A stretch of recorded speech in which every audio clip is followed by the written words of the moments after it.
This chess table is going to have removable feet that are in the shape of rooks, so I'm going to start this project by making the feet. I'm starting with this 16-quarter ash, which is roughly 4 inches thick. That's a lot for my chop saw to cut through without turning it over, but this 8-foot long piece of wood is pretty heavy to maneuver, so I'll attempt to cut through the whole thing. I could just about do it, and then I pulled hard to break it loose.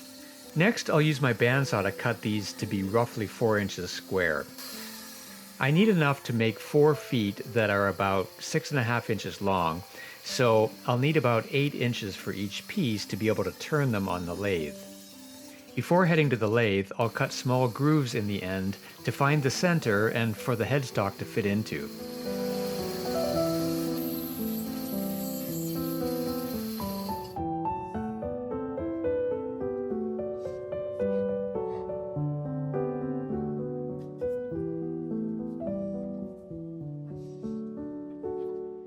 I've sped this portion of the video up quite a bit because I'm simply turning this down to a cylinder that's roughly 3 3/4 inches in diameter.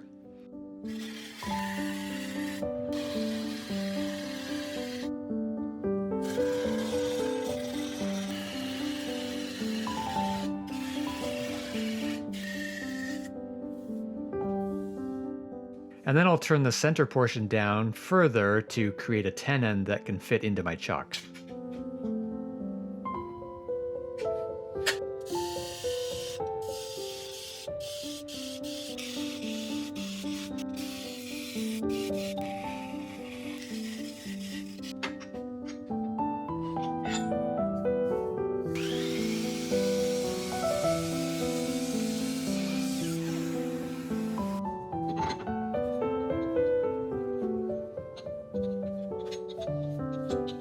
When I mount it into the chuck, I'll continue to use the tailstock to help ensure it's centered, and I'll leave the tailstock in place as long as I can for stability.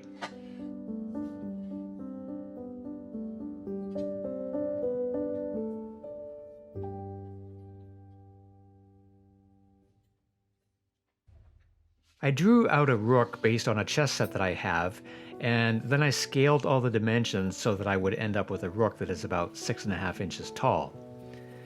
I marked some of the important points on the wood, and then I started turning.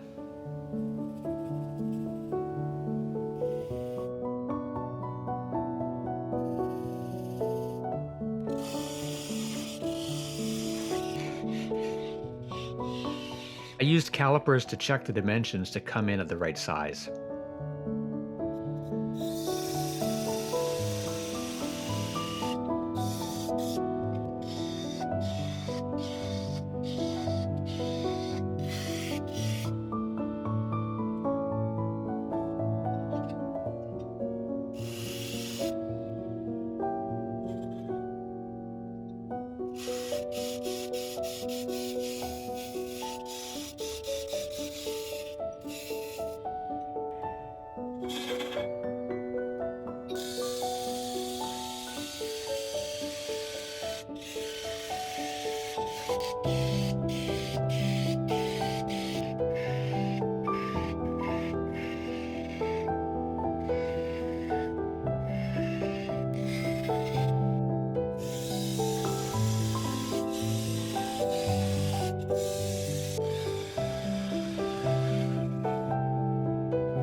On this first piece, my skew chisel caught on the wood and tore out a piece, so I remedied that by taking a scrap piece from the other end and gluing that in place.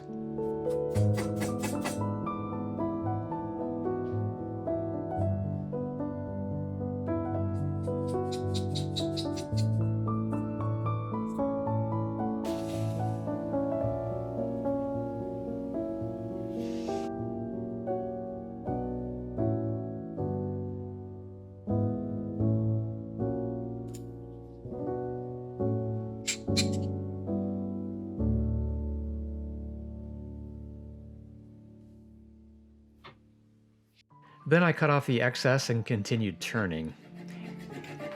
It ended up being almost unnoticeable.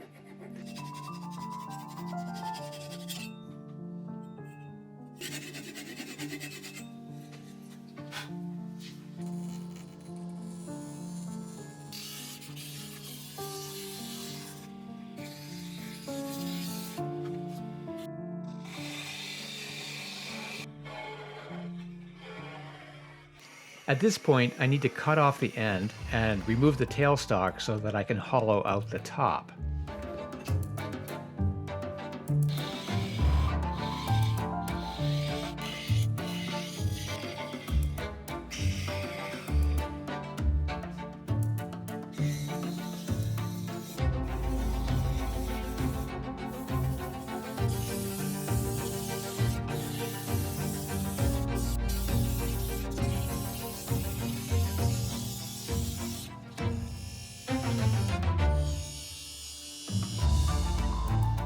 Before removing it from the lathe, I will drill a hole down the center so that I can install a hanger bolt.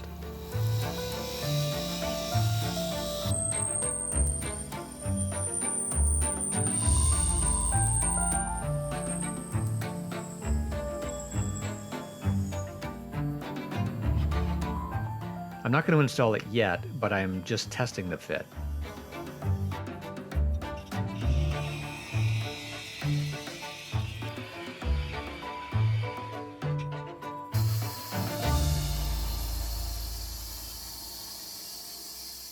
Now I just have to make 3 more of these. The chess table is going to be made from Padauk, so I'm starting with this 12-quarter material.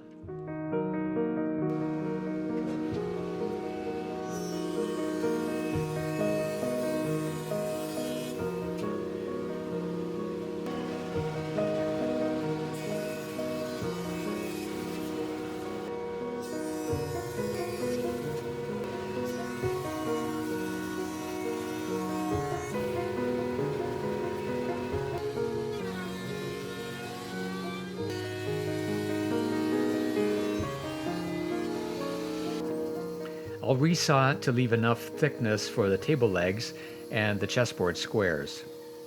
The thin pieces that I'm cutting off will be used for the bottom of the chessboard to serve as the tabletop.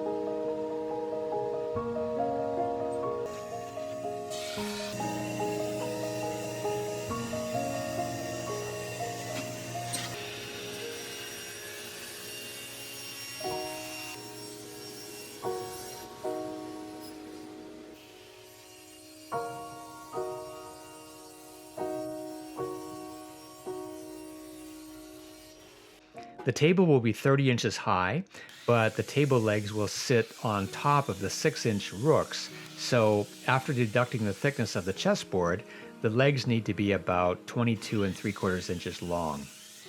The remaining part that I'm cutting off will be used to make the chessboard squares. I'll take those 4 pieces and cut them to width on my table saw, and then glue them together. The chessboard squares are going to be 2 3/8 inches, so I cut these pieces to be roughly double that width so that I would not end up with any glue lines in the squares.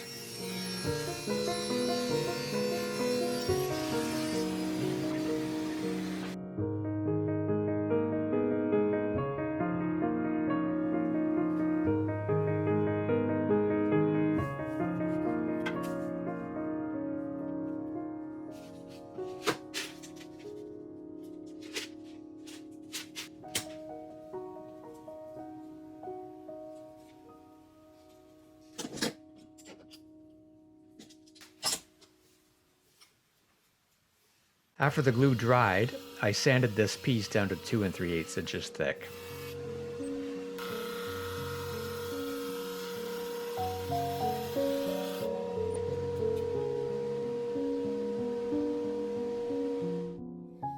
The light squares are going to be made from this Myrtle Burl, which is beautiful. I only need 2 strips that I will resaw to get 4 strips. The board will not be double-sided, so that's why I only need 4 strips. I have just enough to get the 2 strips that are 21 inches long out of this one piece. I'll straighten one edge on my sled, and then I'll cut them to width on the saw with my fence set to the right width.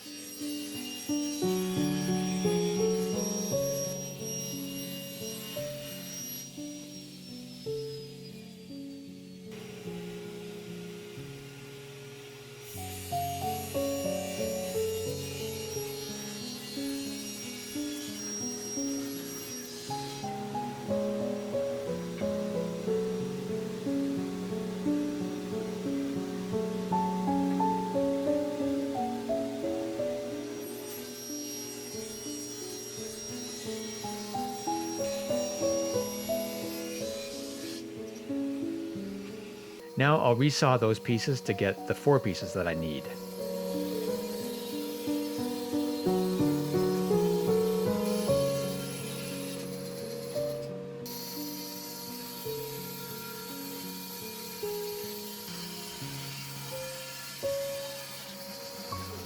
The client wanted me to use end grain for the Padauk squares to have a more interesting grain pattern, so that's why I have glued these thick pieces together. I'll cut the 4 strips and then run everything through my drum sander to get all the strips to the same thickness.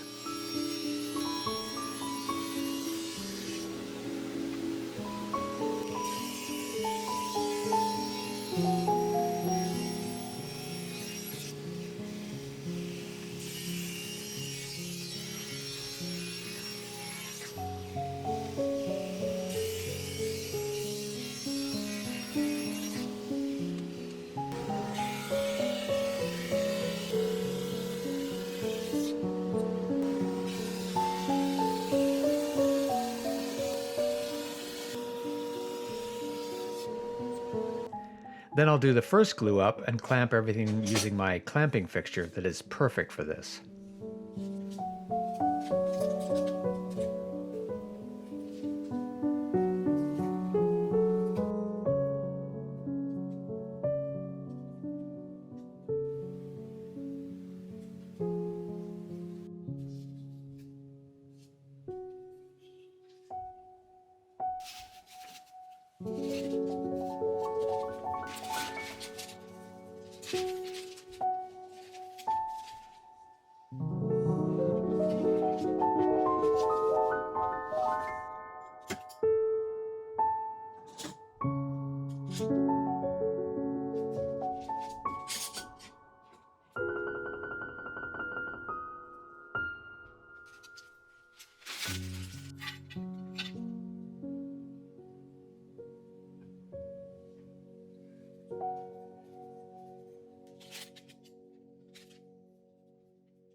Next, I'll sand off the glue and get everything flat, and then cut the chessboard squares.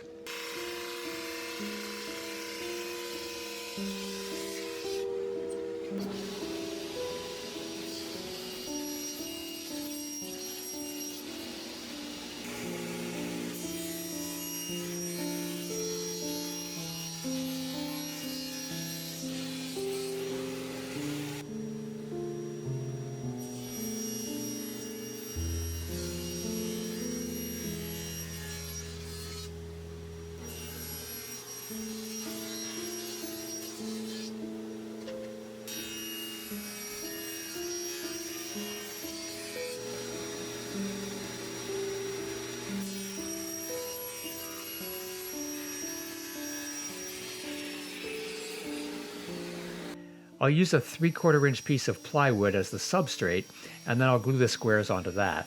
This will result in an overall thickness of roughly 1¼ inches after everything is sanded.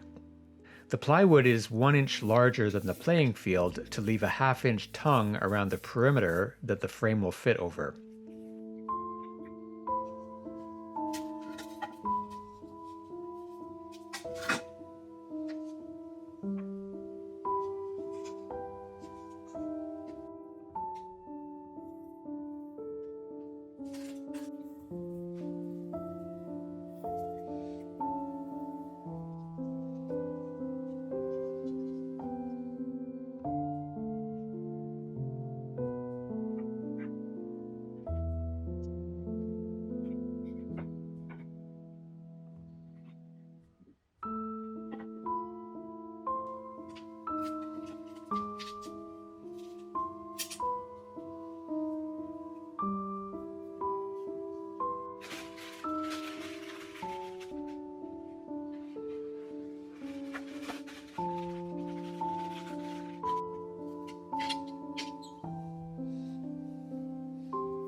I typically leave this clamped for a few days to let the glue fully cure.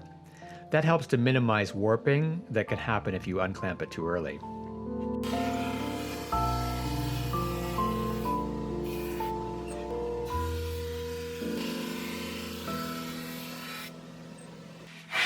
Now I'll take those thinner pieces of Padauk and glue them together on the bottom side. This will serve as an optional tabletop when the chessboard is flipped over.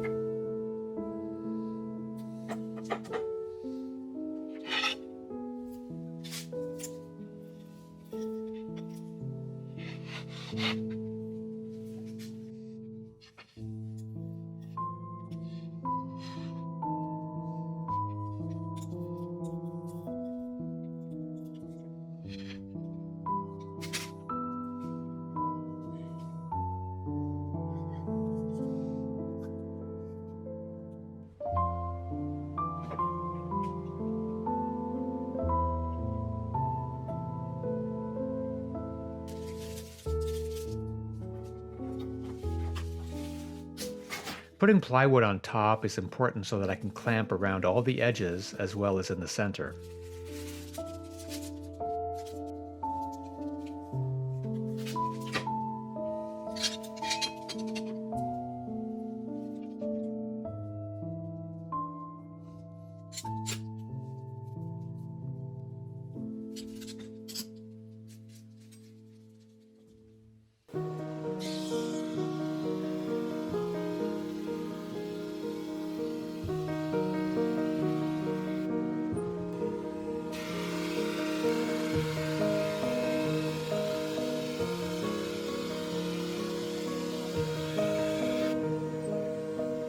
After sanding the board, I'll trim the edges around the playing field on both sides so that the frame will fit snugly.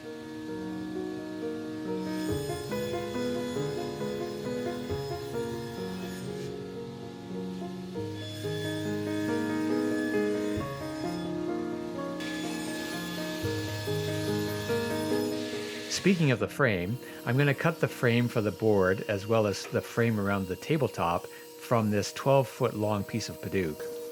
I had to have a roller on both ends to support it as I pushed it through the saw because it was so long.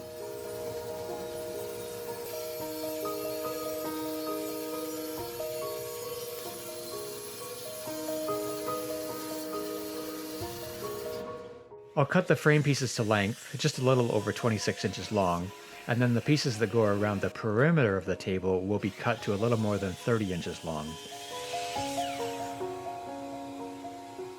I mark the ends of the pieces to help with continuous grain as much as possible.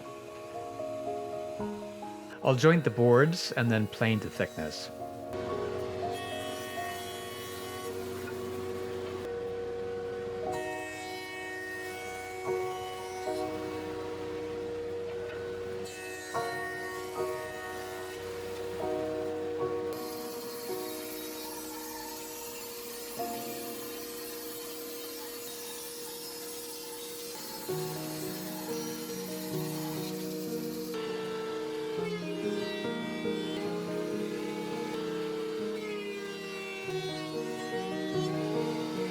Next, I'll cut a groove along the inside edge of the frame pieces to fit around the plywood tongue.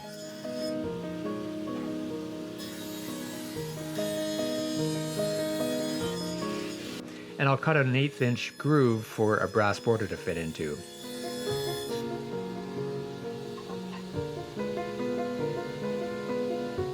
Then I'll attach the border with Star Bond CA glue using accelerator to make it adhere quickly.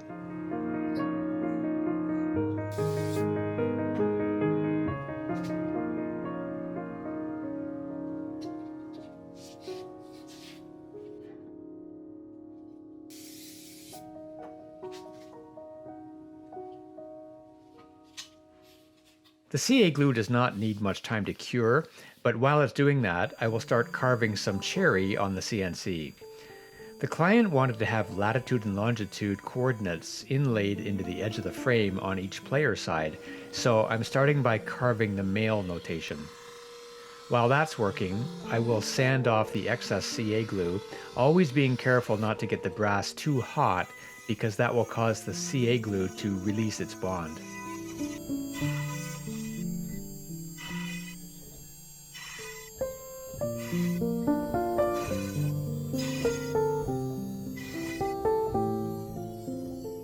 Next, I can cut the mitered corners of the frame pieces. I always cut them a bit long and then I trim them slightly to get a perfect fit.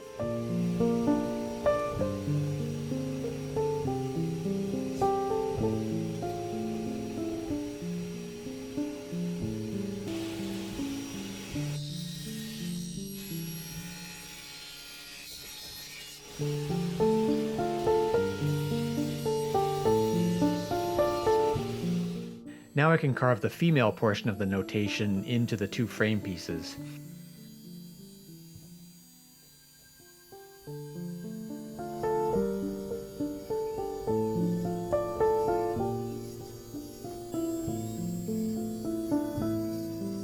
This first coordinate is a location in India, not too far from Bangladesh.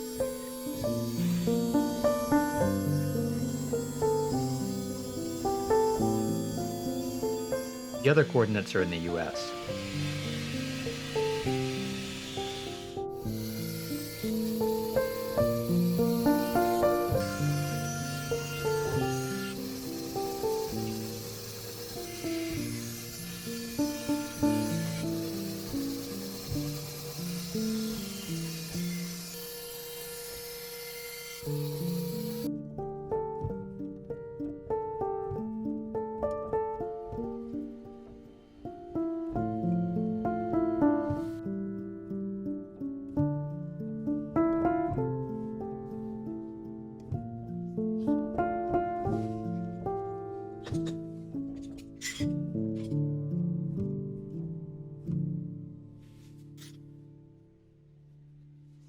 On the top surface of the frame pieces, I will inlay the client's initials on one side and a quotation on the other player's side.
While the quotation is being carved, I can glue in the initials.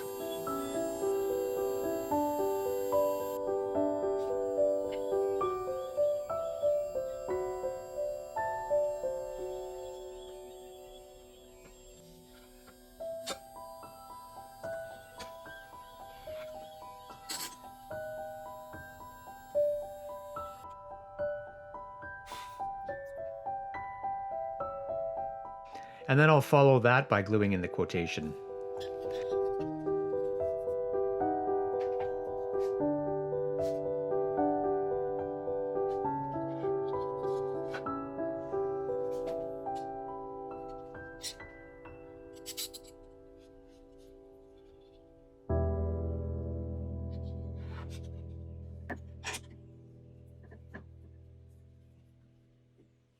The next day, I can remove the excess and then run the two pieces through the drum sander.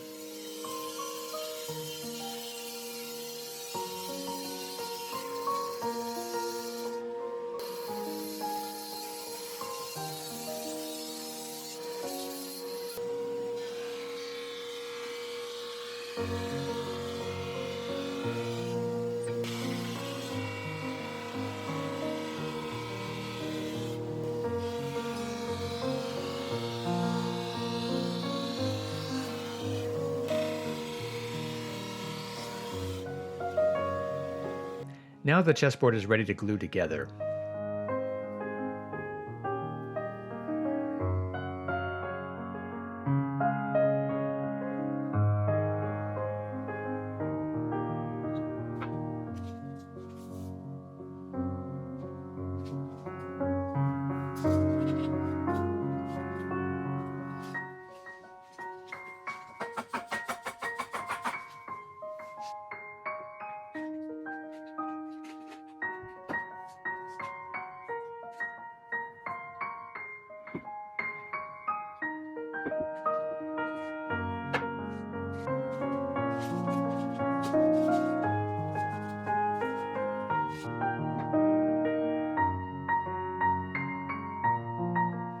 I like to clamp the corners vertically to minimize the amount of sanding that is needed.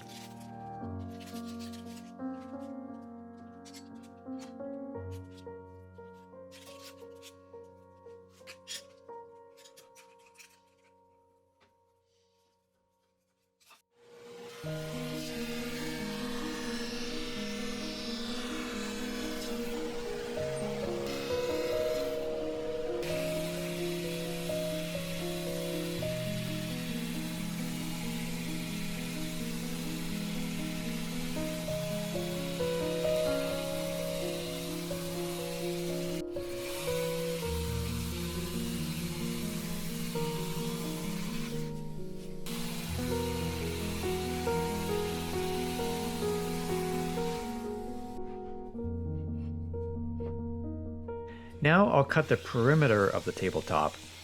These are the pieces that I'm cutting to a little more than 30 inches.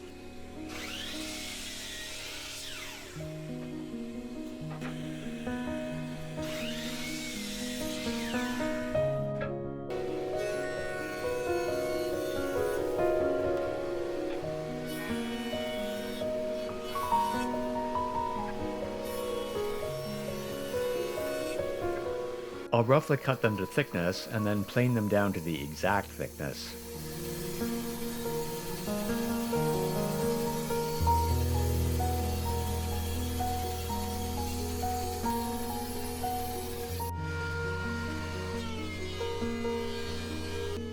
I want to get these to be the same thickness as the chessboard, so I'll plane them a bit more.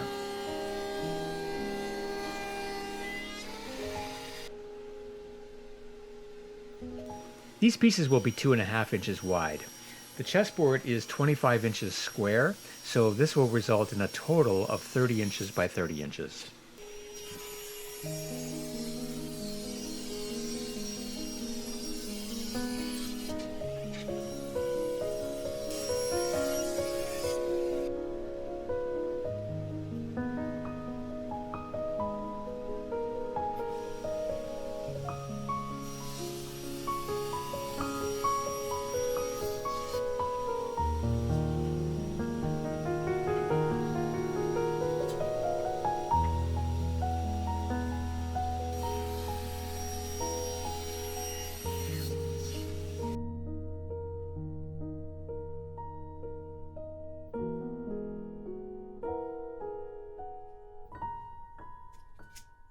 Now I'll position the pieces around the chessboard and fit everything together. The fit is loose enough to make it easy to remove the chessboard when the table is finished.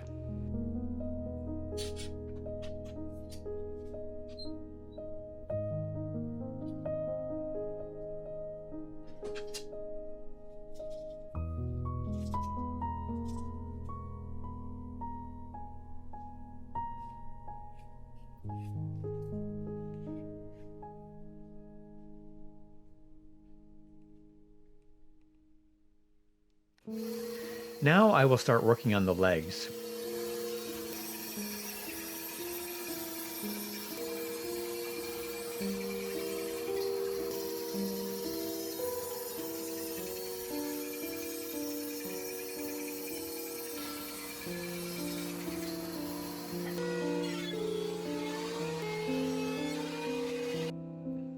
I've marked the locations of the mortises, and then I used a marking gauge to mark the top and bottom locations.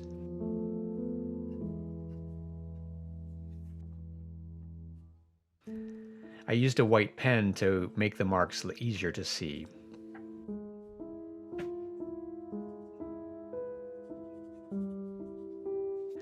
and then I use my router to cut the mortises.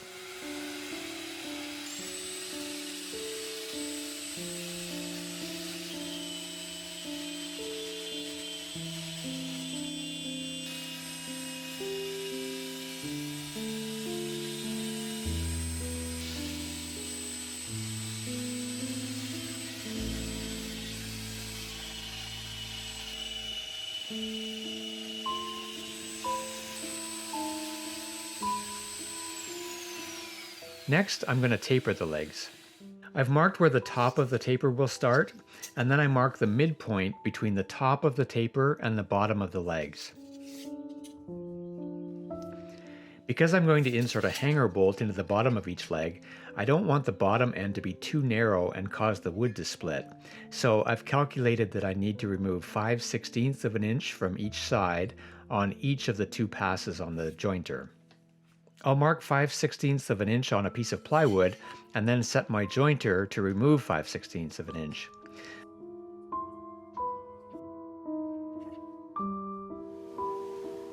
The plywood is used just as a test cut to be sure that I've set it up correctly.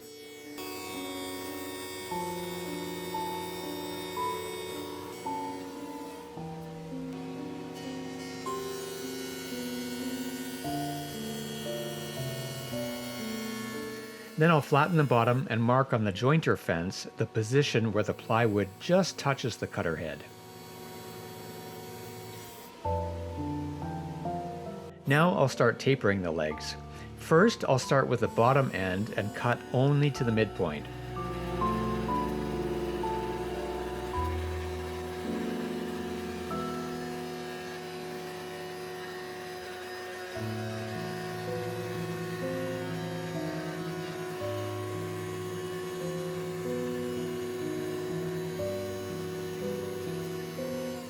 After I find that midpoint, I'll set up a stop block to make all the remaining cuts consistent.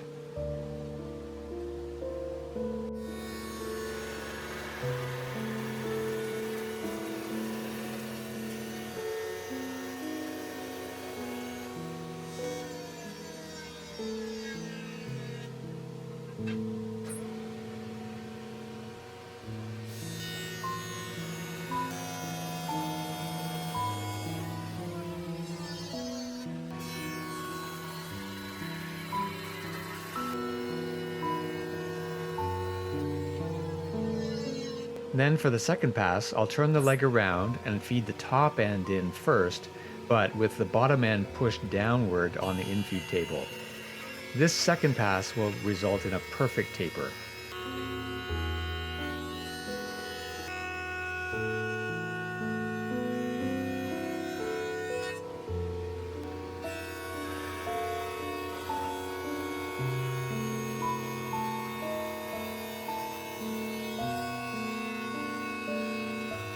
After seeing a bit of burning on this first leg, I decided that it's time to rotate the cutters on my jointer. I've had the jointer for 5 years, and this will be the first time that I've rotated them. That'll be easy to sand out though.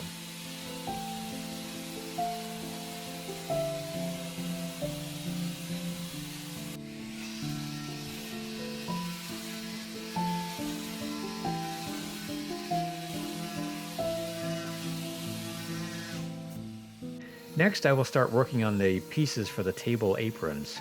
I'm cutting this piece of 5/4 Padauk for that.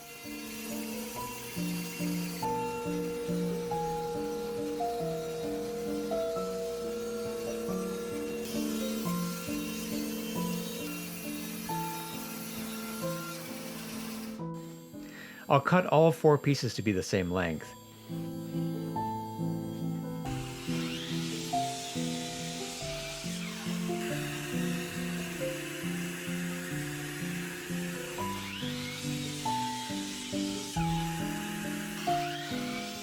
This board was surfaced on 2 sides when I bought it, so I only need to joint one edge and then run it through my table saw to get the correct width.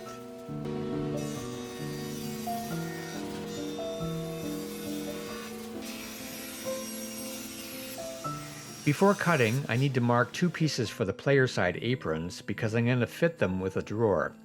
I want to have continuous grain for the drawer front, so I'm going to cut out the drawer fronts from these 2 pieces and then glue the pieces back together. So I need the markings to know how to glue them back. I'm going to cut a 1-inch strip along the top.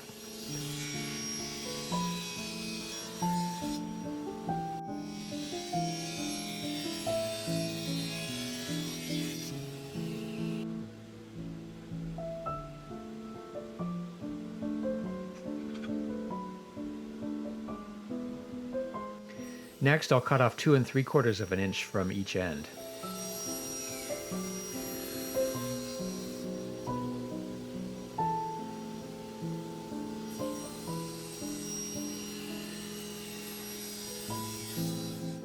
And I'll glue those pieces back together with the drawer front removed.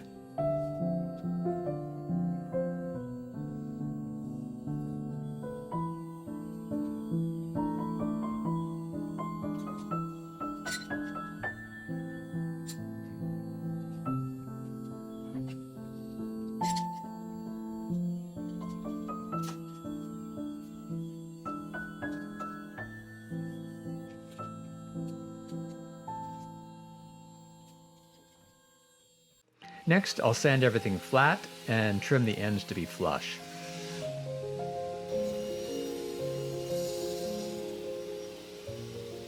Instead of setting up my tenoning jig, I'm going to cut some quick and dirty tenons just using my table saw blade with a flat tooth grind and being careful of how I position the pieces while cutting to get the tenons correct. This method is a lot simpler and a lot faster than setting up a tenoning jig.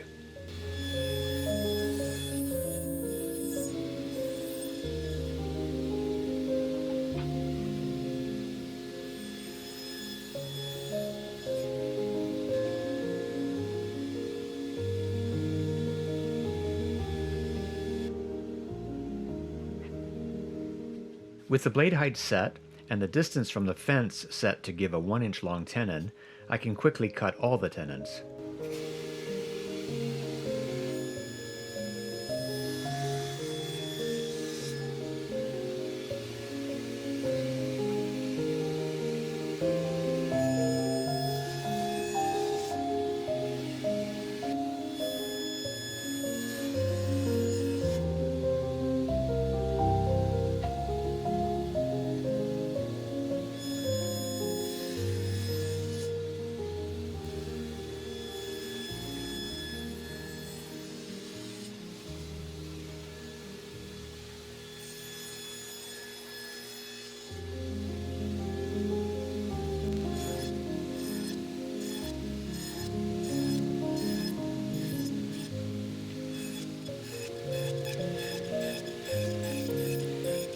Then I'll set the blade to be 1 inch high to have a 1-inch shoulder on the tenon on both edges. On this 5-inch apron, that leaves me with a 3-inch tenon, and then I can carefully cut the shoulders.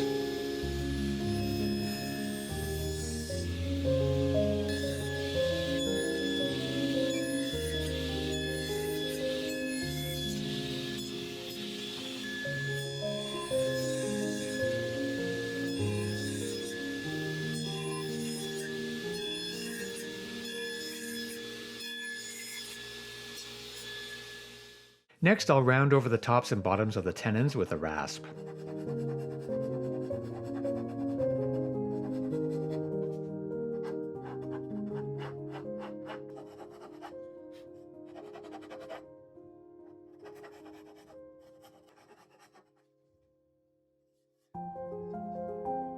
And they fit tightly.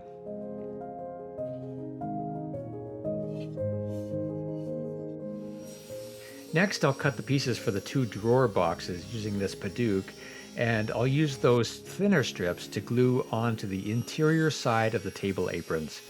This will provide a ledge for the chessboard to sit on. And I'll glue those 2 thinner strips along the bottom. This is what will provide a stop for the drawer front.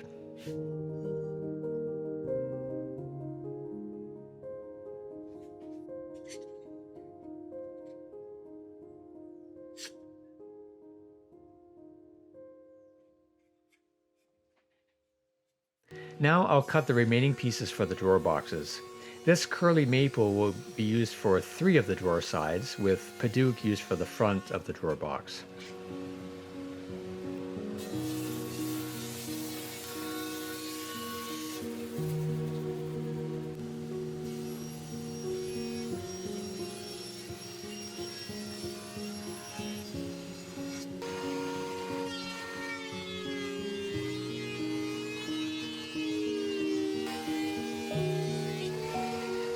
The sides of the drawer box will only be about 7/16 of an inch thick. I chose that thickness because the drawer boxes are 3.5 inches high.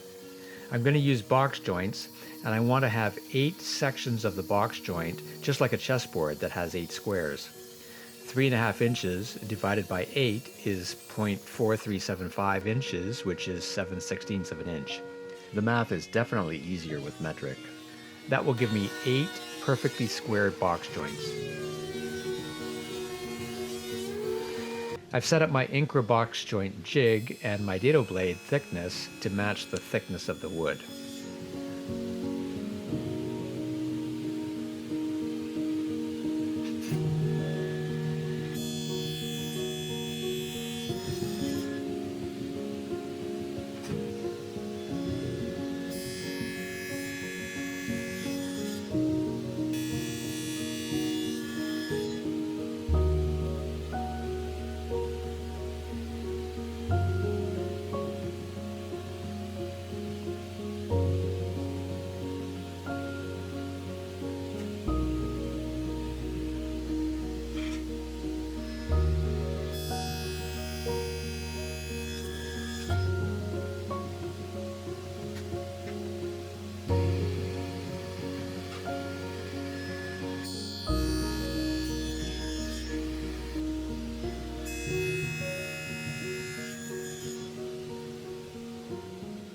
It fits perfectly, and the contrasting colors of the Padauk and Maple look just like a row of chessboard squares. I'll use a router bit to cut a groove along the bottom edges to fit a 1/4 inch plywood bottom. Unlike mitered corners, I cannot run the groove all the way through, so I'm eyeballing the start and stop position.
Now I'll glue everything together, and I'll use these corner squares to help ensure the drawer boxes are glued up square.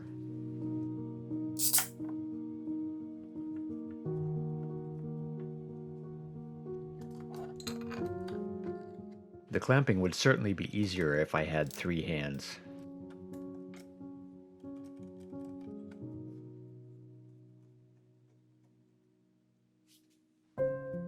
Now I can glue the table legs and table aprons together.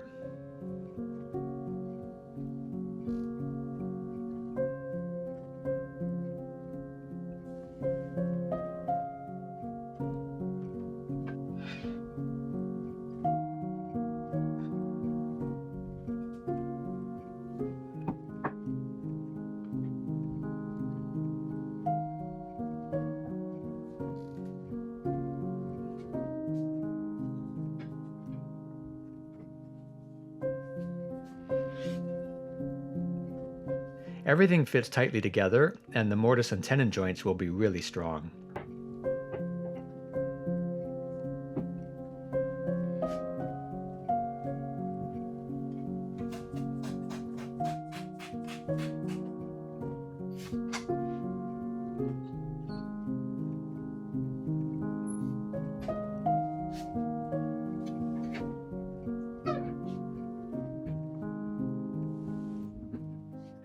Now I can sand the box joints and the excess glue.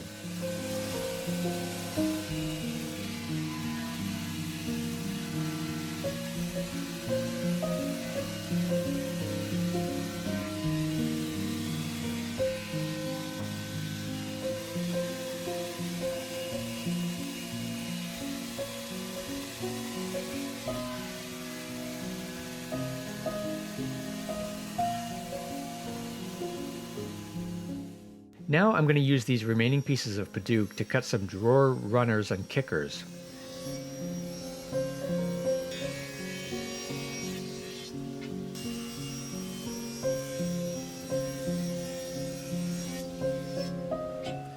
These will simply be L-shaped pieces of wood that I will cut with the jointer.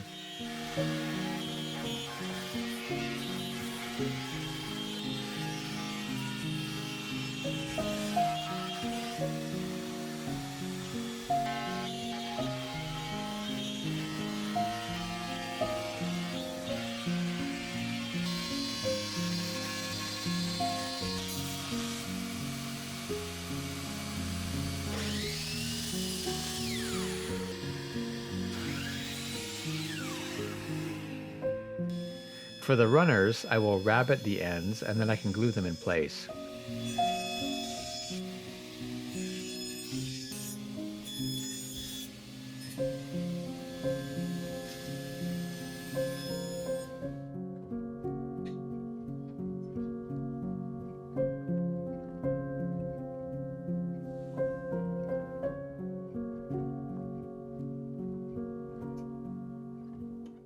I slide in the drawer to make sure they are properly positioned before I clamp everything.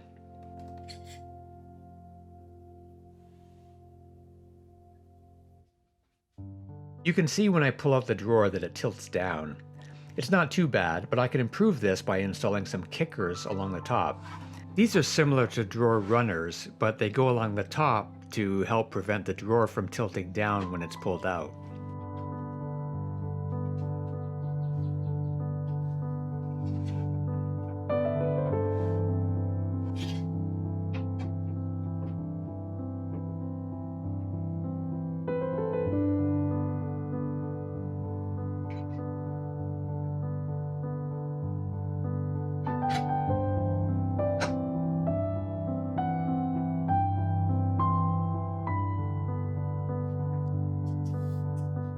Now I'm measuring the position of the finger slots.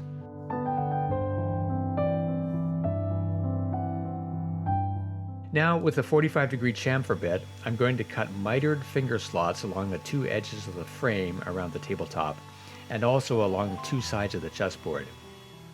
I've measured everything carefully on all pieces to make sure everything lines up, and then I use stop blocks to get consistent cuts.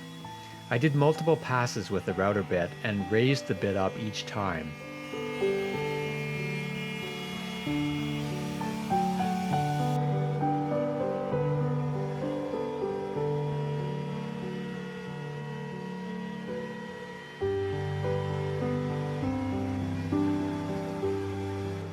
For this last height adjustment, I had to remove the ring around the bit because the diameter is too large to fit through the hole.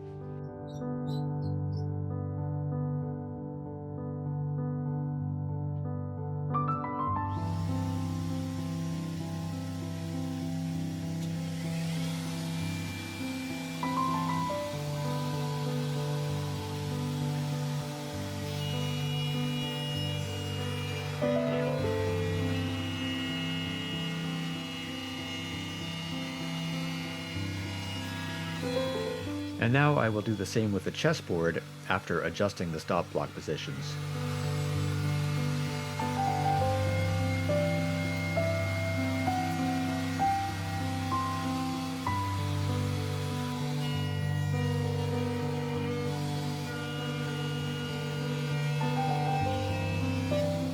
To finish the edge of the board, I'm using a 16th inch roundover bit.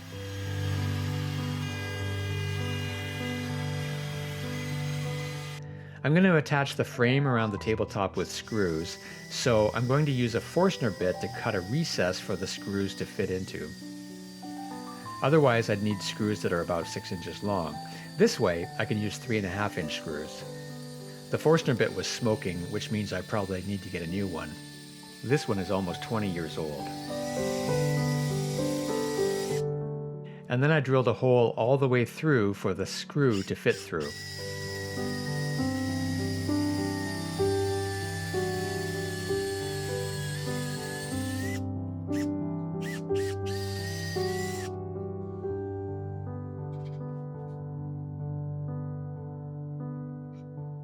I also added screws along the top where I had glued the apron together around the drawer front to help ensure that the joint remained strong. Now it's time to spray on the finish. I used pre-catalyzed lacquer, and this really brought out the color of the Padauk and the grain in the Myrtle Burl.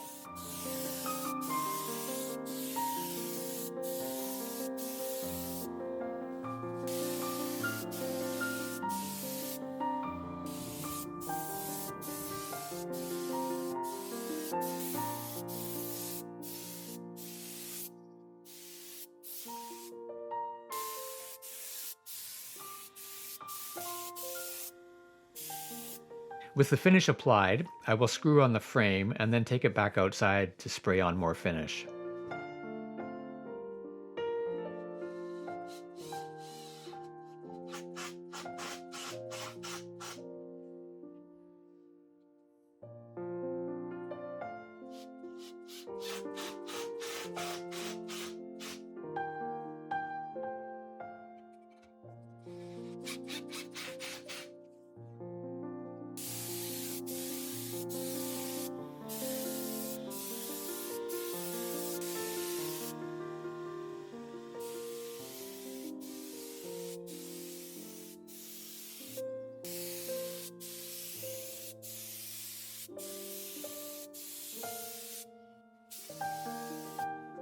Next, I will castellate the rooks by cutting half-inch notches in the tops.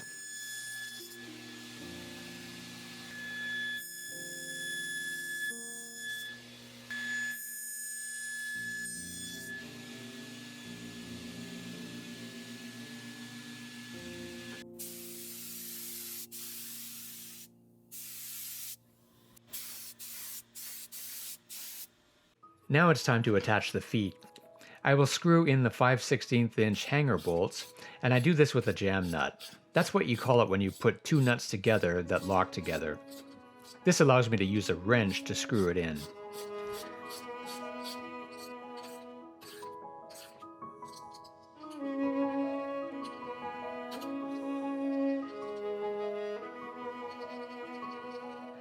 And then I can remove the jam nut and screw on the threaded insert just to test the fit.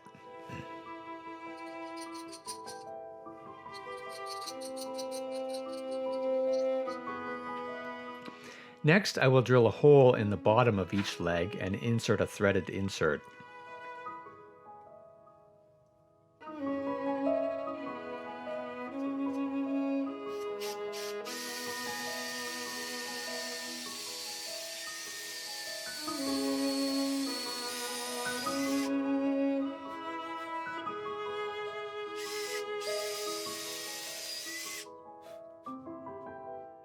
I did this by inserting a bolt and a jam nut so that I could turn it with a wrench. It's difficult to get these to screw in perfectly straight. They don't need to be perfect, but I want to get them to be as straight as I can.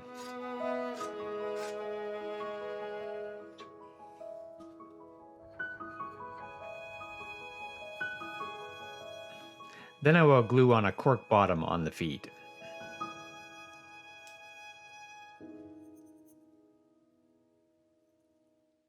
Next, with a scrap piece of the Myrtle Burl, I will make the drawer pulls.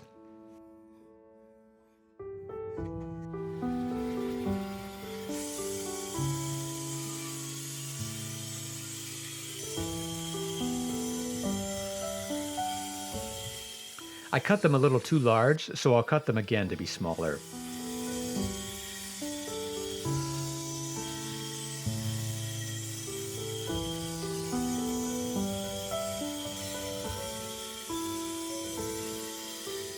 And then I can finish them up on the disc sander.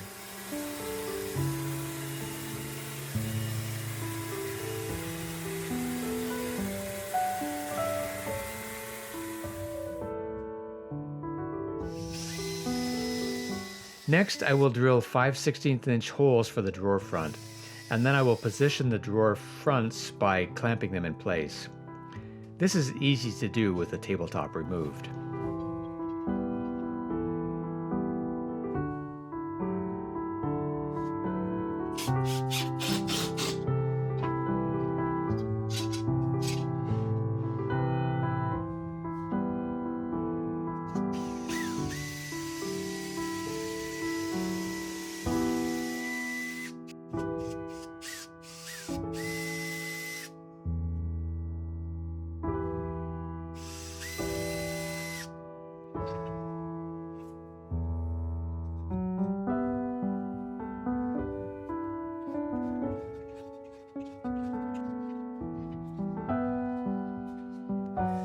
Now I'll trim off the excess cork and screw the feet on, and then everything will be done.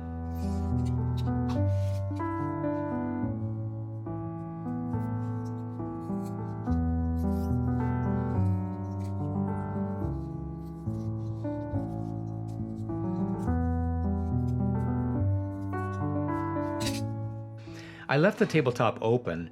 This way you can open a drawer and push up from the inside to be able to remove the tabletop and turn it over to install it as a chessboard.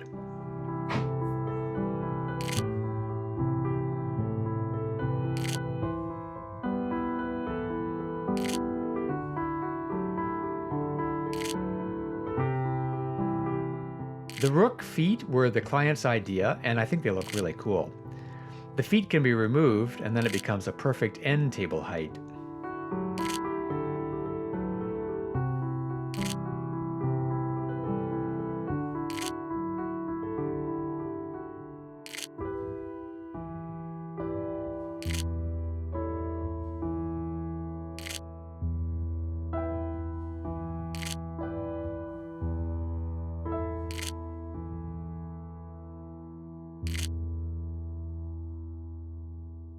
So I gotta ask, would you make it?